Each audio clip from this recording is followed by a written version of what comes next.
ଇତିହାସ ଓ ରାଜନୀତି ବିଜ୍ଞାନ ଅଷ୍ଟମ ଶ୍ରେଣୀ। କ୍ଷୁଦ୍ର ଉତ୍ତରମୂଳକ ପ୍ରଶ୍ନ ଉତ୍ତର ପ୍ରାୟ 20ଟି ଶବ୍ଦରେ। ପ୍ରଶ୍ନ ନମ୍ବର 1। ଅଷ୍ଟାଦଶ ଶତାବ୍ଦୀରେ କେଉଁ ଦୁଇଟି ଘଟଣା ସହିତ ଭାରତରେ ଆଧୁନିକ ଯୁଗର ଆରମ୍ଭ ହୋଇଥିଲା? ଉତ୍ତର। ଫାର୍ଷ୍ଟ ପଏଣ୍ଟ, ଅଷ୍ଟାଦଶ ଶତାବ୍ଦୀର ପ୍ରଥମାର୍ଦ୍ଧରେ ମୋଗଲ ସାମ୍ରାଜ୍ୟର ପତନ ଓ ବିଭାଜନ ଘଟିଥିଲା। ଏହି ଶତାବ୍ଦୀର ଦ୍ୱିତୀୟାର୍ଦ୍ଧରେ ପାଶ୍ଚାତ୍ୟ ଶକ୍ତିମାନଙ୍କ ଉତ୍ଥାନ ହୋଇଥିଲା।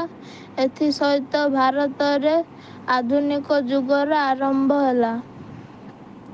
ପ୍ରଶ୍ନ ନମ୍ବର 2।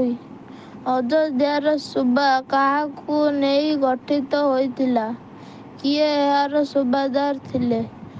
ଅଯୋଧ୍ୟାର ସୁବା ଅଯୋଧ୍ୟା, ବନାରସ, ଆଲାହାବାଦ ଓ କାନପୁରକୁ ନେଇ ଗଠିତ ହୋଇଥିଲା। 2 ପଏଣ୍ଟ, ସାଦତ ଖାଁ ଏହାର ସୁବାଦାର ଥିଲେ। 3 ନମ୍ବର, ପାରସ୍ୟ କେଉଁ ରାଜା 1739 ଖ୍ରୀଷ୍ଟାବ୍ଦରେ ଭାରତ ଆକ୍ରମଣ କରିଥିଲେ? ସେ ଭାରତରୁ କେଉଁ ମୂଲ୍ୟବାନ ଦ୍ରବ୍ୟ ସାଙ୍ଗରେ ନେଇଯାଇଥିଲେ?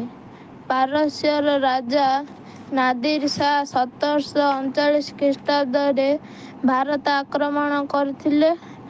2 ପଏଣ୍ଟ, ସେ ଭାରତରୁ ଶାହାଜାହାନଙ୍କ ନିର୍ମିତ ମୟୂର ସିଂହାସନ ଏବଂ କୋହିନୂର ହୀରା ସହ ହସ୍ତୀ ଓ ଅଶ୍ୱଗୁଡ଼ିକୁ ସାଙ୍ଗରେ ନେଇ ପାରସ୍ୟ ଫେରିଥିଲେ।